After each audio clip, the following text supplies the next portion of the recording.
आज का हमारा टॉपिक है एवोगैड्रो लॉ।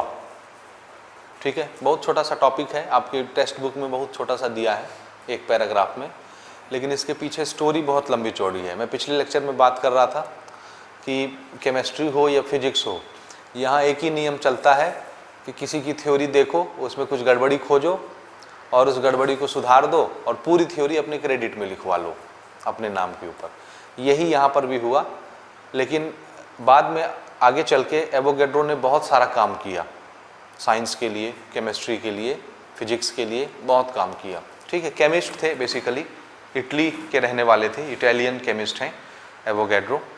ठीक है, तो थोड़ी सी इनकी हाइपोथेसिस सुनिए।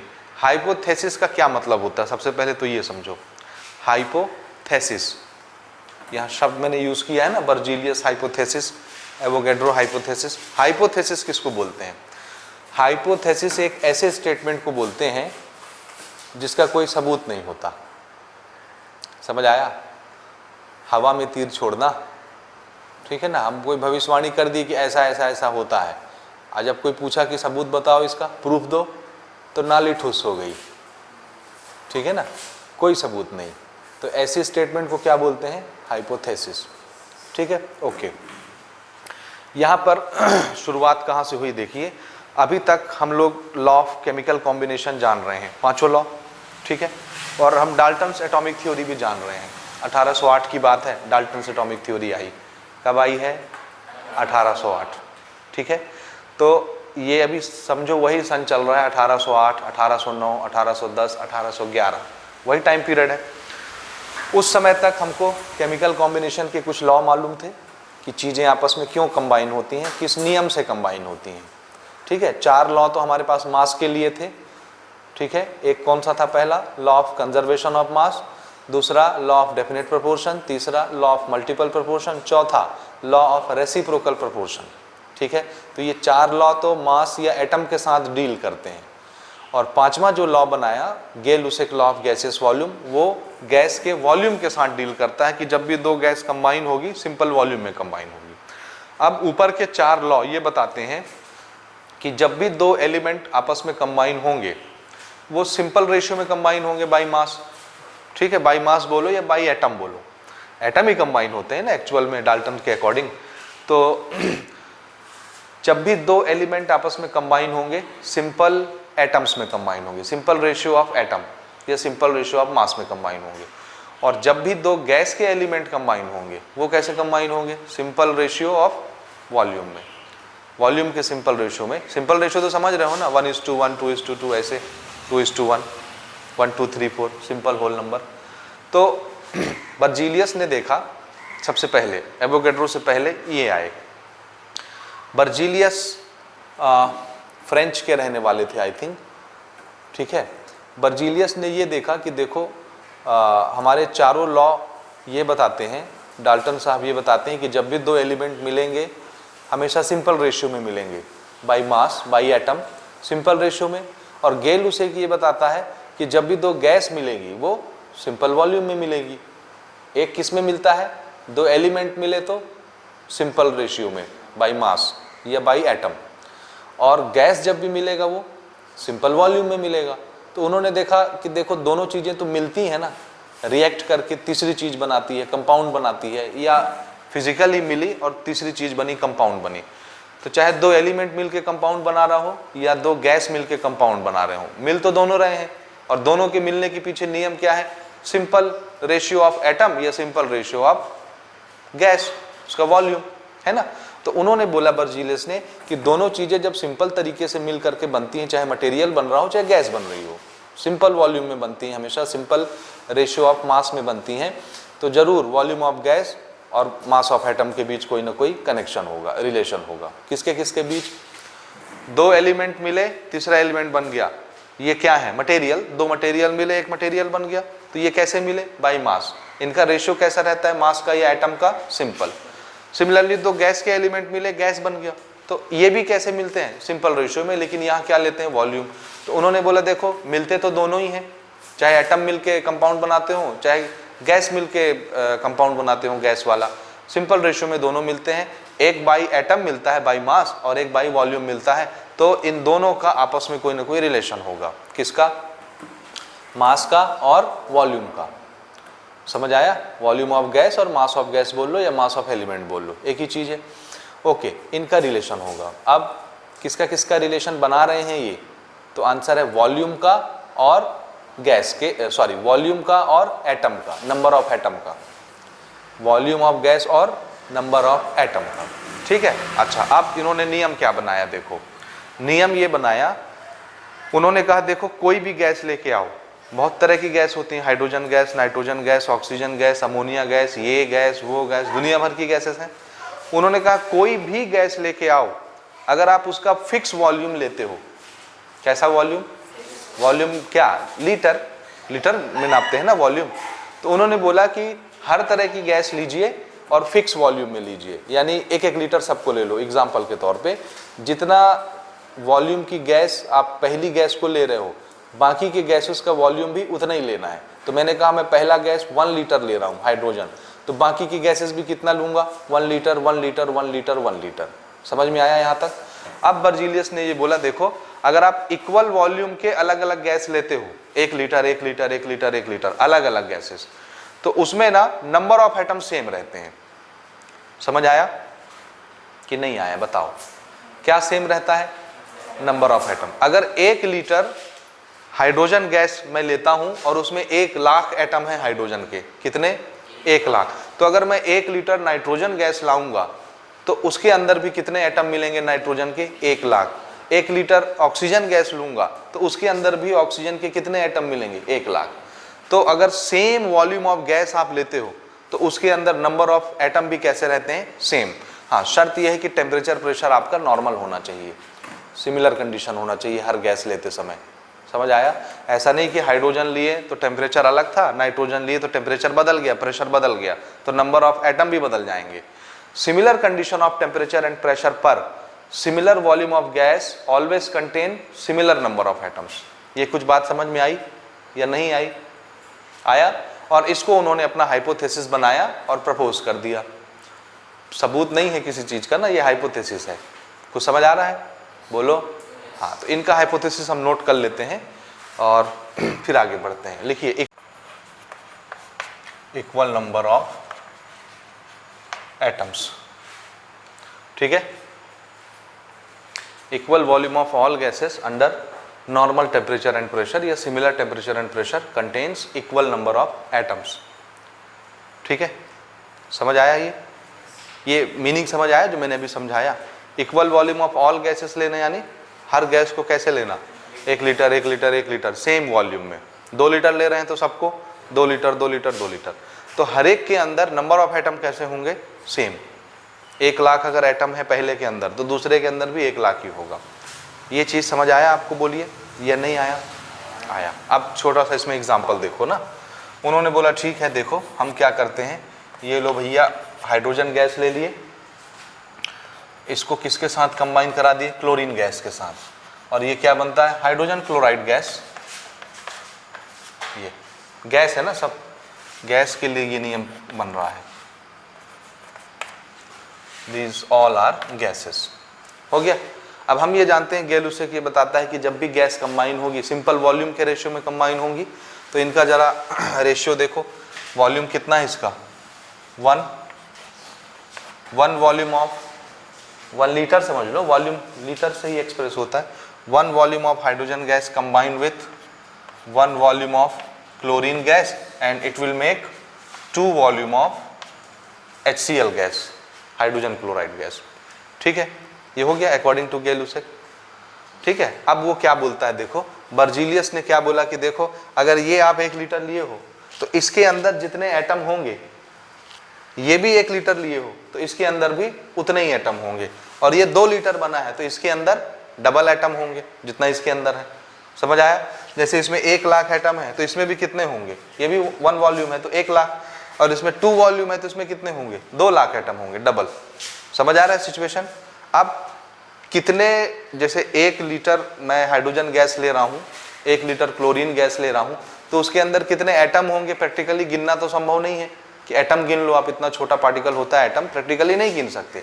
तो हम उसको थोड़ा सा इमेजिन कर लेते हैं, XYZ कुछ होगा, कितने एटम होंगे जी? x atom, y atom, n atom होंगे। कोई भी हम लोग वेरिएबल ले लेते हैं ना, क्योंकि गिन तो सकते नहीं।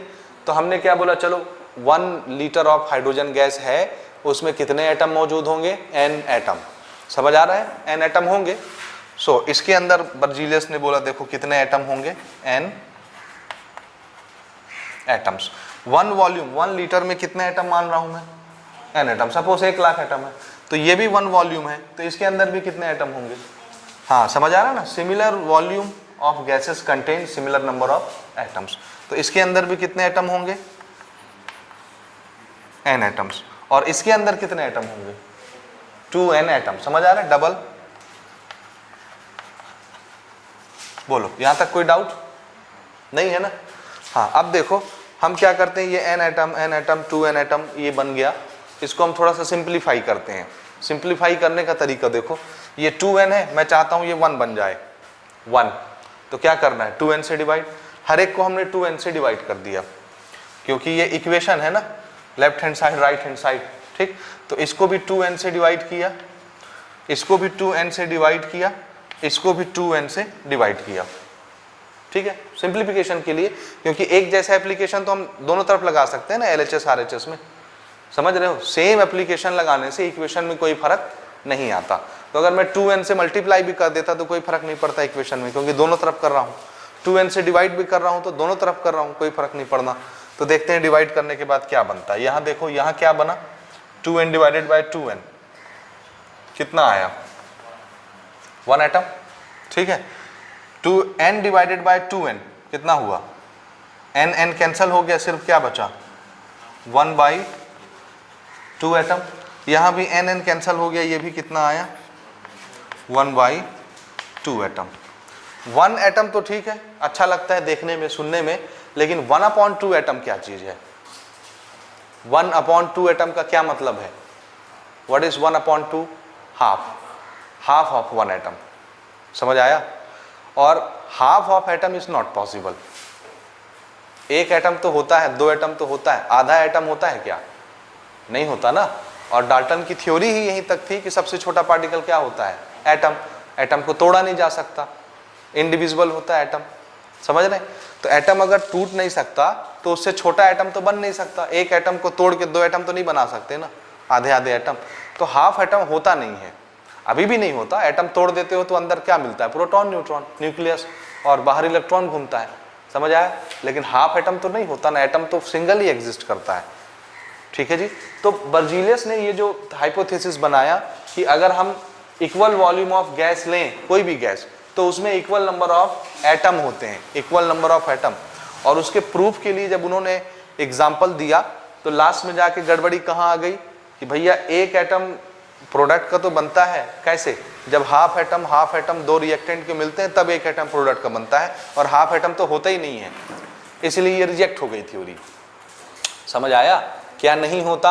हाफ एटम नहीं होता, क्योंकि एटम सबसे छोटा पार्टिकल है, आधा एटम नहीं होता। एटम तोड़ोगे तो फिर सब एटॉमिक पार्टिकल मिलते हैं, इलेक्ट्रॉन, प्रोटॉन, न्यूट्रॉन। एटम आधा नहीं होता, वो तो टूट जाता है, ठीक है जी। सो यहां पे हम लिख देते हैं, since half atom is not possible, therefore this theory या this hypothesis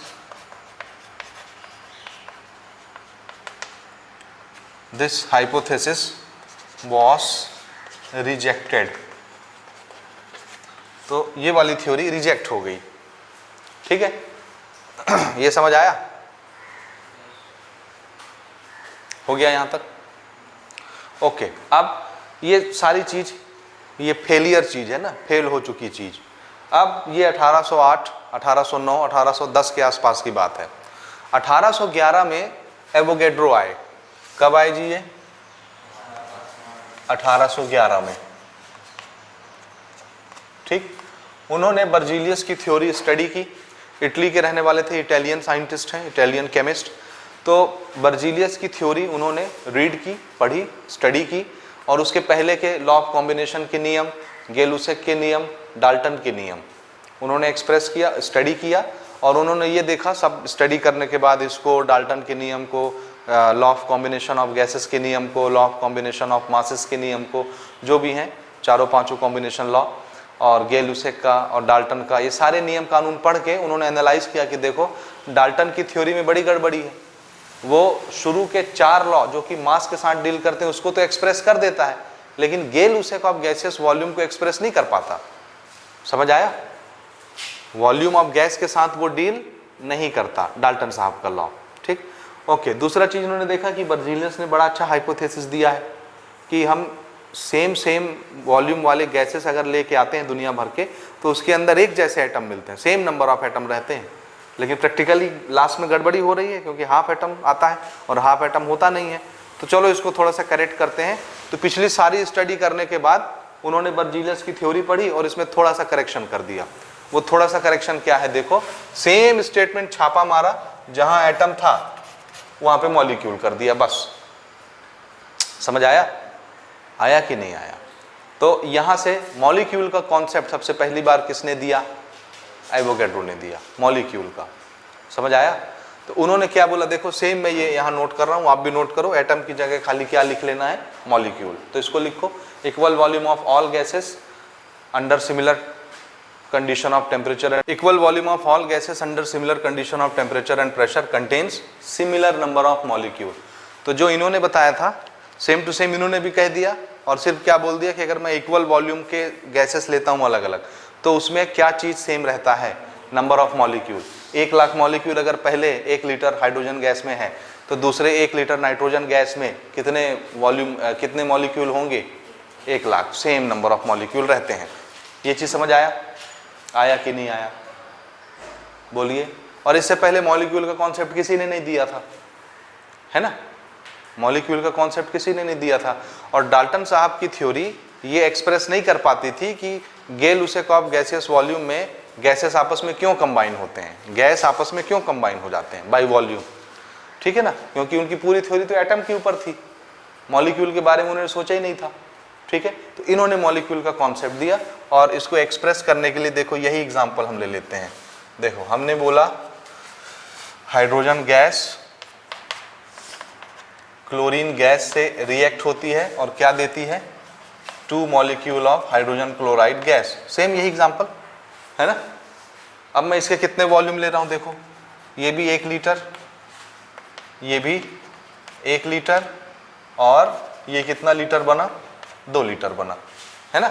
अब हम यहाँ क्या करने वाले हैं, अगर 1 लीटर ये गैस है, इसके अंदर जितने मॉलिक्यूल होंगे इसके अंदर भी उतने ही मॉलिक्यूल होंगे। तो इसमें 1 वॉल्यूम है, 1 लीटर है, तो कितने मॉलिक्यूल मान लूँ मैं? n मान लूँ।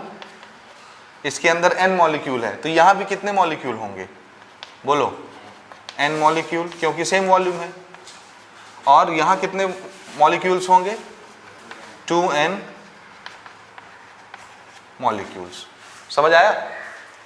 1 लीटर में n मॉलिक्यूल, तो 2 लीटर में 2n मॉलिक्यूल्स। ठीक, अब इसको फिर से सिंप्लीफाई करते हैं, 2n से डिवाइड करते हैं दोनों तरफ। इसको 2n से डिवाइड किए, इसको भी 2n से डिवाइड किए, इसको भी 2n से डिवाइड किए। ये कितना हो गया जी यहाँ पर? This is 1 molecule. ठीक, ये कितना हो गया? n कैंसल, हाफ मॉलिक्यूल, और ये भी कितना हो गया? Half molecule. ठीक है? ठीक है? हाँ, मॉलिक्यूल किससे बनता है? एटम से। कम 2 एटम मिलेंगे तो 1 मॉलिक्यूल बन जाएगा। समझे ना?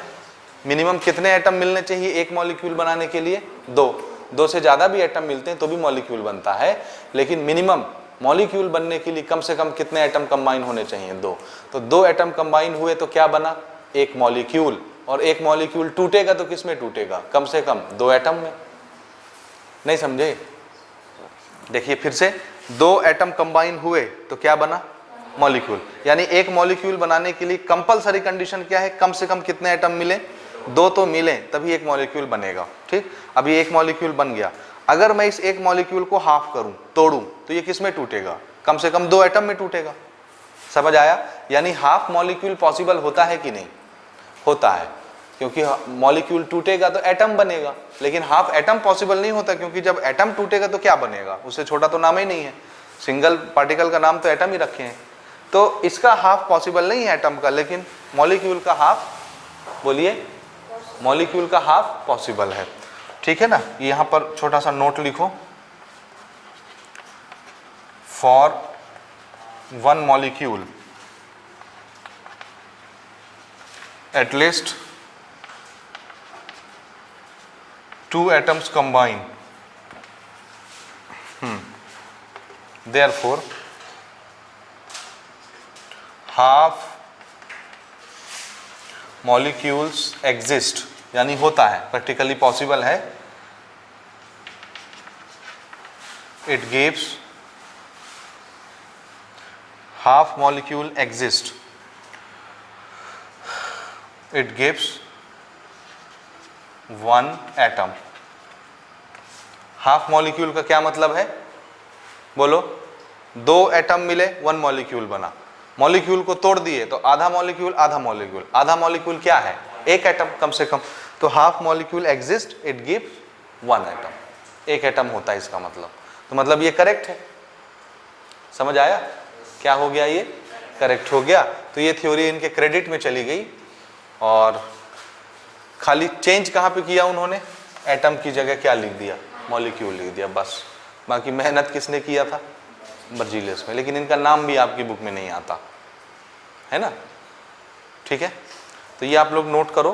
हाँ, कुछ हम लोग इनके और थोड़ी थोड़ी चीज़ें नोट कर लेते हैं। हाँ जी, some applications of Avogadro's law, यानी एवोगैड्रो लॉ कहाँ कहाँ यूज़ होता है, किस किस काम के लिए। तो पहला यूज़ क्या है? In calculation of atomicity of elementary gases. Atomicity word हम पहले भी पढ़ चुके हैं, याद है आपको?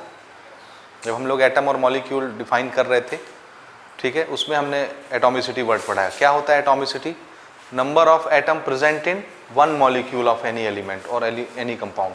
किसी भी एलिमेंट में आप नंबर ऑफ एटम्स को काउंट कर लो, और वो एलिमेंट कितना होना चाहिए? Only 1 molecule.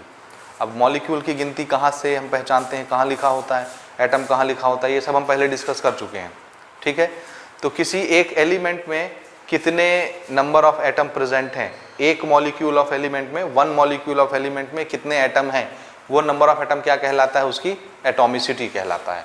ठीक है, तो किसी भी एलिमेंट का हम लोग एटॉमिसिटी कैलकुलेट कर सकते हैं by the concept of Avogadro law. ठीक है, कैसे?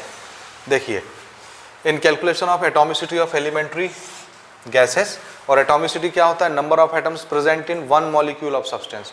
कोई भी सब्सटेंस लो, जरूरी नहीं गैस ही लो, कोई भी सब्सटेंस लो, कितना लेना है? 1 मॉलिक्यूल। कितना लेना है उसका? 1 मॉलिक्यूल होना चाहिए। उस 1 मॉलिक्यूल को बनाने के लिए जितने एटम लगे होंगे, जितने एटम कंबाइन होकर के 1 मॉलिक्यूल बनाते हैं, वही नंबर ऑफ एटम क्या बन जाता है? उसका एटॉमिसिटी, उस मॉलिक्यूल की एटॉमिसिटी। जैसे ऑक्सीजन गैस, ठीक है, कितना मॉलिक्यूल दिख रहा है? यहाँ अगर कोई नंबर नहीं है तो आप क्या मानोगे उसको? 1। तो नंबर ऑफ मॉलिक्यूल यहाँ से हम पहचानते हैं, यहाँ नंबर लिखा रहता है, वो नंबर ऑफ मॉलिक्यूल बताता है। ठीक है, तो ये कितना मॉलिक्यूल है जी? 1 मॉलिक्यूल में कितने एटम हैं ऑक्सीजन के? 2। तो इसकी एटॉमिसिटी कितनी होगी? Atomicity of 1 molecule of oxygen कितना? 2। ये ओजोन है, 1 मॉलिक्यूल ऑफ ओजोन, इसमें नंबर ऑफ एटम कितने हैं? 3। तो इसकी एटॉमिसिटी कितनी हो जाएगी? 3। समझ आया यहाँ तक? ओके, जरा यहाँ पे देखो, इधर देखो ध्यान से। ये है आपका क्लोरीन गैस, दिखाइए, क्लोरीन गैस। ठीक है, क्लोरीन गैस में नीचे आइए, नीचे आइए, कितने मॉलिक्यूल दिख रहे हैं क्लोरीन गैस के? हाफ। क्लोरीन गैस का कितना मॉलिक्यूल दिख रहा है? हाफ। जरा इसकी एटॉमिसिटी बताओ।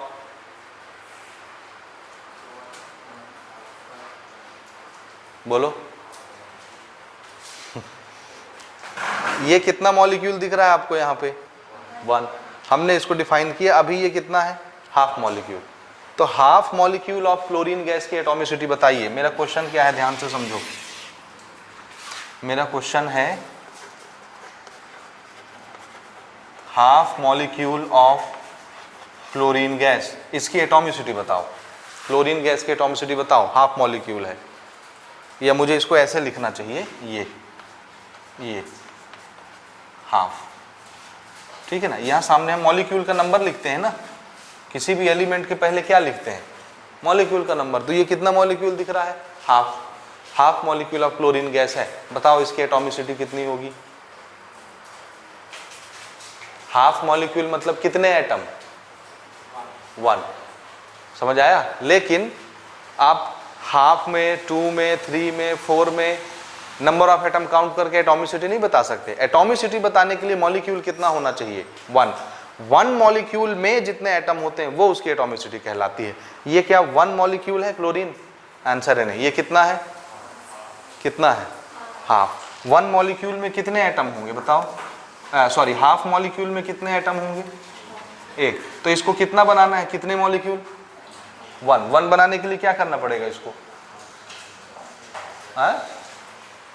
इसको 1 बनाना है, हाफ को क्या करना पड़ेगा, किससे, इतना भी लॉजिक समझ नहीं आ रहा। नीचे में 2 है, 1/2 है, उसको 1 बनाना है पूरे फ्रैक्शन को, तो किससे मल्टीप्लाई करना है, 2 से। तो 2 से मल्टीप्लाई करो तो ये कितना हो गया, 1 हो गया। तो इधर 2 से मल्टीप्लाई किया तो यहाँ भी क्या करना पड़ेगा, 2 से मल्टीप्लाई। अब ये 1 मॉलिक्यूल हो गया। 1 मॉलिक्यूल में जितने एटम होते हैं वही क्या कहलाती है, उसकी atomicity. So atomicity of chlorine gas कितना हो गया, 2, ठीक है। हाफ मॉलिक्यूल में नहीं देखना, एटॉमिसिटी हमेशा किस में बताई जाती है, 1 मॉलिक्यूल के लिए बताई जाती है, ठीक है, याद रहेगा। ओके, अगली चीज मोस्ट इंपॉर्टेंट, आगे न्यूमेरिकल्स में हम यूज करेंगे, to find relationship between molecular mass and vapour density of a gas. हमारे पास गैस दिया रहेगा और उसका मॉलिक्यूलर मास निकालना रहेगा हमको, ठीक है। क्या दिया रहेगा, गैस, और उसकी रिलेटिव डेंसिटी बता दी जाएगी। डेंसिटी समझ रहे हैं ना, गैस कितनी घनी है, कितनी घनी नहीं है, mass per unit volume is what, density. तो वो हमको बता दिया जाएगा कि 1 यूनिट वॉल्यूम में कितना मास है उस गैस का, यानी उसकी डेंसिटी बता दी जाएगी। तो डेंसिटी 1, 2, 3 ऐसे ही होता है गैस का, ठीक है ना। ओके, हमको गैस की डेंसिटी बताई रहेगी और हमसे क्या पूछा जाएगा, इस गैस का क्या बताओ, मॉलिक्यूलर मास बताओ। तो गैस का कैलकुलेशन तो हम वॉल्यूम में करते हैं, लेकिन हमसे उसका मास पूछा जाएगा। तो जब वॉल्यूम से मास का कन्वर्जन का जरूरत पड़ेगा आपको, तब हम क्या यूज करेंगे, एवोगैड्रो लॉ, ये फॉर्मूला। मॉलिक्यूलर मास किसके बराबर होता है, वेपर डेंसिटी के डबल के बराबर। तो जो भी वेपर डेंसिटी दी रहेगी क्वेश्चन में गैस की, उसको 2 से मल्टीप्लाई करेंगे तो क्या आ जाएगा, उसका मॉलिक्यूलर मास आ जाएगा। डायरेक्ट कन्वर्जन का फॉर्मूला है ये। आगे जब इस पर क्वेश्चन आप प्रैक्टिस करेंगे तब आपको समझ में आएगा, ठीक है। तो जब हमारा थोड़ा मोल कॉन्सेप्ट वगैरह हो जाएगा तब हम इस पर क्वेश्चंस लेंगे। ये हो गया to find relation between mass and volume of gas, और इसके लिए गैस का वॉल्यूम और उसका मास, इनके रिलेशन के लिए भी हम एवोगैड्रो लॉ यूज करेंगे। और ये किसके हेल्प से बनेगा, मोल कॉन्सेप्ट की हेल्प से बनेगा, ठीक है जी। तो इसके बाद हम लोग मोल कॉन्सेप्ट पढ़ेंगे। अच्छा, एवोगैड्रो ही वो आदमी था जिन्होंने मोल कॉन्सेप्ट दिया, और इन्हीं के नाम से वो नंबर बड़ा फेमस है, एवोगैड्रो नंबर, ठीक है ना। ही गेव एवोगैड्रोस नंबर, ठीक है। इसको मैं Na से दिखाता हूं, ए छोटा लिखना है ना नीचे में, Na, एवोगैड्रो नंबर, समझ आ रहा है, एवोगैड्रो नंबर। और ये कितना होता है, 6.022 इंटू 10⁻23, ठीक है। दिस इज एवोगैड्रोस नंबर, चमत्कारी नंबर है ये ना, ठीक है। इन्होंने ही क्या दिया, मोल कॉन्सेप्ट, इन्होंने ही ग्राम एटॉमिक मास का कॉन्सेप्ट दिया, और बहुत सारी चीजें बताई, ठीक है, समझ रहे हो। इन्होंने बताया कि मोल कॉन्सेप्ट इन्होंने दिया ना, इन्होंने बताया 1 मोल, कोई भी आप सब्सटेंस उठाइए, कोई भी पार्टिकल लीजिए, उसमें कितने मॉलिक्यूल होंगे, इतने। 1 मोल कोई भी चीज उठाइए, उसमें कितने पार्टिकल होंगे, इतने, इसलिए इसको एवोगैड्रो नंबर बोलते हैं, समझ आया। तो इस पर हम अभी डिटेल से चर्चा करेंगे बाद में। दूसरी चीज, गैस के वॉल्यूम के लिए इन्होंने बहुत अच्छा कैलकुलेशन किया। उन्होंने ये बोला कि 1 मोल